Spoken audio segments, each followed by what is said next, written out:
اللہ فرماتا ہے مجھے کبھی کسی معاملے میں ہچکچاہٹ نہیں ہوتی سوائے ایک معاملے کے کہ جب مجھے اپنے کسی مومن بندے کو موت دینی پڑتی ہے۔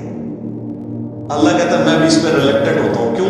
میرا بندہ موت کو ناپسند کرتا ہے۔ ظاہر ہے موت تو کسی کو بھی پسند نہیں ہے، انسان زندہ رہنا چاہتا ہوں، یہ اللہ نے انسان کی کوالٹی رکھی ہے کہ اسے زندہ رہنے کی خواہش ہے۔ اسی لیے اولیاء اللہ بھی جب خطاب کر رہے ہو نا وہاں پہ اسپیکر پڑھتے ہیں وہ بھی یوں کر جاتے ہیں، لا عمر علیہم ولا هم يحزنون۔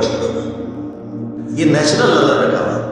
کسی اولیاء اللہ کو کہنا یہ سامنے یہ بٹ صاحب کا جو بندوق بڑی خطرناک سی انہوں نے تانی ہوئی ہے، کسی اولیاء اللہ کو کہنا پڑھ لے کلمہ میں چلا رہا ہو تو آپ دیکھ لیں اس کی کیا حالت ہوگی۔ موت تو اللہ فرماتا ہے کہ میں بھی ریلیکٹڈ ہوتا ہوں، وہ اپنی موت کو ناپسند کر رہا ہوتا ہے اور میں اسے موت دے کے اپنے پاس لانا چاہتا ہوں۔ پھر کیا ہوتا ہے؟ پھر تو وہ قرآن پاک میں سورہ ابی سجدہ میں ہے کہ ایسے لوگوں پہ فرشتے نازل ہوتے ہیں، ان کو بشارت دیتے ہیں موت کے وقت۔ اور پھر سنن ابی داؤد میں، سنن نسائی میں بڑی ڈیٹیلڈ احادیث ہے کہ جب ایمان والے کی موت کا وقت قریب آتا ہے تو باقاعدہ اس کو آمادہ کیا جاتا ہے کہ وہ خود کہے کہ میں مرنا ہے۔ وہ جب سب کچھ دیکھتا ہے وہ کہتا ہے ٹھیک ہے جان دو۔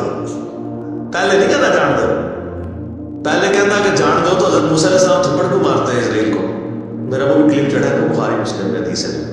اللہ تعالیٰ کے بارے میں آپ اپنے دماغ کھول لیں، یہ آپ وہ کتاب کھول رہے ہیں جو بابوں کی لکھی ہوئی نہیں ہے کتاب، یہ اللہ کی نازل کردہ کتاب ہے، اس کو اسی طریقے سے سمجھنا ہے۔ شروع میں ہی آپ کا کانٹا نکل جائے گا تو آپ کو آگے قرآن سمجھنا آسان ہوگا۔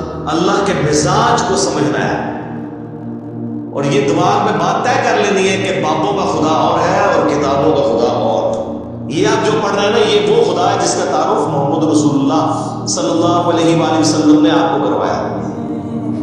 یہ وہ خدا ہے جس کا تعارف پیغمبروں نے کروایا اور پیغمبروں نے ان کتابوں کے ذریعے کروایا جو اللہ نے ان پہ نازل کی تھی۔ یہ مولانا روم کے مصنوی شریف والا خدا نہیں ہے، یہ قرآن شریف والا خدا ہے۔